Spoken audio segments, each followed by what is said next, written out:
எனக்கு தலைவன்.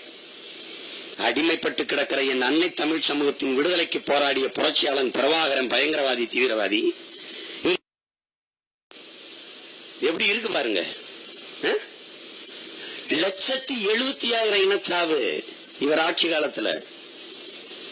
நீங்க கூடியிருக்கிற ஒரு மான தமிழன் சொல்லுங்க, நிம்மதியா உறக்கம் வந்துச்சுட்டு நிம்மதியா போய் எம்ஜி ராமச்சந்திரா மருத்துவமனையில படுத்துக்கிட்டாரு.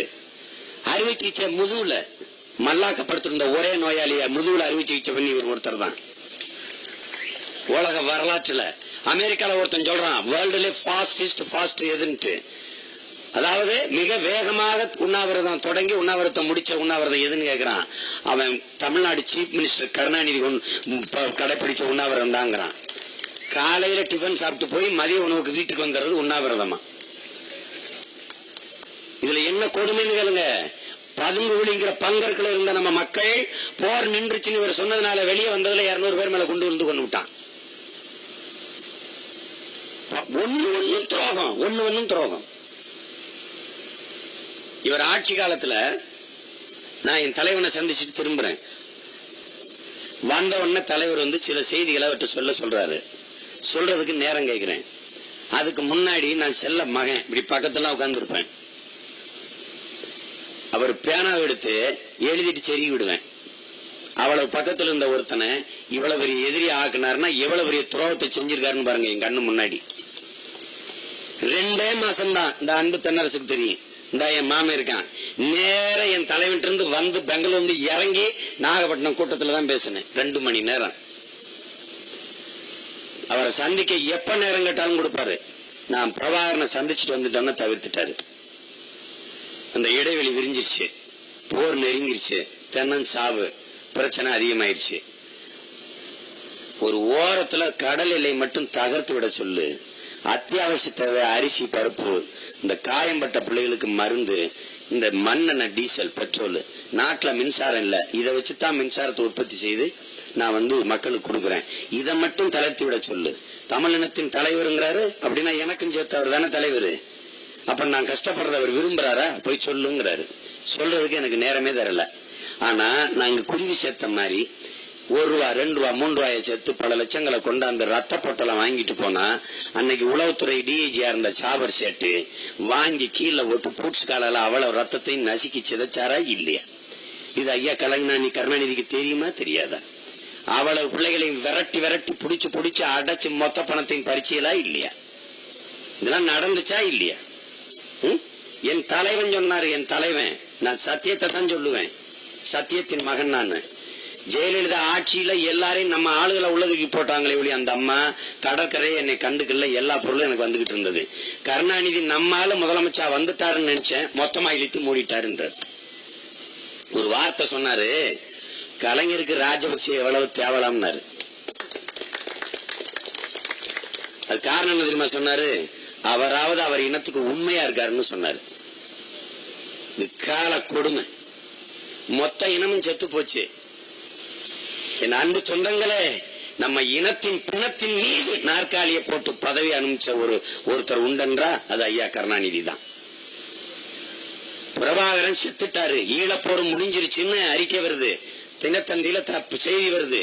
டெல்லியில பதவிக்காக பேரனுக்கும் பேத்திக்கும் மகனுக்கும் கூட்டிட்டு அங்க போய் நின்றுட்டு இருக்காரு. ஊடகம் கேக்குது, பிரபாகரன் இறந்துட்டாருன்னு சொல்றாங்களே, நீங்க இங்க வந்து பதவிக்கு நிக்கிறீங்களேன்னு. சங்க இலக்கியத்துல ஒரு தெருவுல சாவு பறை கேட்டா இன்னொரு தெருவுல மங்கள இசையும் கேட்டிருக்கு. அப்படின்னா இதையெல்லாம் மறந்துட்டு நீங்க ஓட்டு போட்டீங்கன்னா உங்க ரத்தத்தை ஒரு தடவை சோதிக்கணும். இதெல்லாம் தினத்தந்தி பத்திரிகையில நம்ம இனம் பிள்ளைகள் பிணக்கட்டை கறிக்கட்டையா கறி கிடக்கிற பிண ஒரு படம், அண்ணன் அழகிரி பிறந்த நாளுக்கு பிரியாணி கொடுக்கிற ஒரு படம், ரெண்டும். இதை நீங்க மறந்தீங்கன்னு வைங்க, அந்த இனச்சாவை மறந்தான் நாம மான தமிழன் பிள்ளையான்னு நீங்க யோசிச்சு பார்த்துக்கணும். அந்த நாட்டுக்குள்ள செத்த உனக்கு கேட்க நாதி இல்ல, இந்த கடலுக்குள்ள செத்த உனக்கு கேட்க நாதி இல்ல, ஆந்திர காட்டுக்குள்ள செத்த உனக்கு கேட்க நாதி இல்ல. இப்ப தெரியுதா நீ நாதியற்றவன். யார் இந்த கருணாநிதி? யார் உனக்கு? உன் இனம் செத்து போச்சு, பதவி விலகி வரல. பதவி விலகினா போர் நின்றுமாங்கிறார், நிற்காது. ஆனால் இந்திய ஆட்சிக்கு கொடுத்த ஆதரவை திமுக மற்ற கட்சிகளும் விலக்கி கொண்டது என்கிற போது பன்னாட்டு ஊடகங்கள் ஏன் அப்படின்னு கேட்கும் போது ஈழத்தில் அவங்க சொந்தங்களை கொள்றதுனால தமிழர்கள் ஆதரவை விலக்கி கொண்டார்கள் என்று ஒரே நாள்ல சர்வதேச அரசியலா உலக அரசியலா மாறி இருக்கும். அந்த வரலாற்று வாய்ப்பை கெடுத்தது ஐயா கலைஞர். அவர் சொல்றாரு, நான் விதைவில்லைன்னா நின்றுமா? நிக்காது. என்ன போராட்டம் நடந்தது, போற நிப்பாட்ட. ஆனா போராடிய எங்களை தடியடி நடத்தி சிறையை பிடிச்சு தேசிய பாதுகாப்பு அது குண்டாஸ் எல்லாம் தூக்கி போட்டு முடக்கினார். நீங்க போராடலையும் நான் வருத்தப்படல, நான் அதை கூட குற்றமா நினைக்கல. எங்களை போராட விடல, அதுதான் செய்த துரோகங்கள மிக கொடுமையான துரோகம், பெரும் துரோகம்.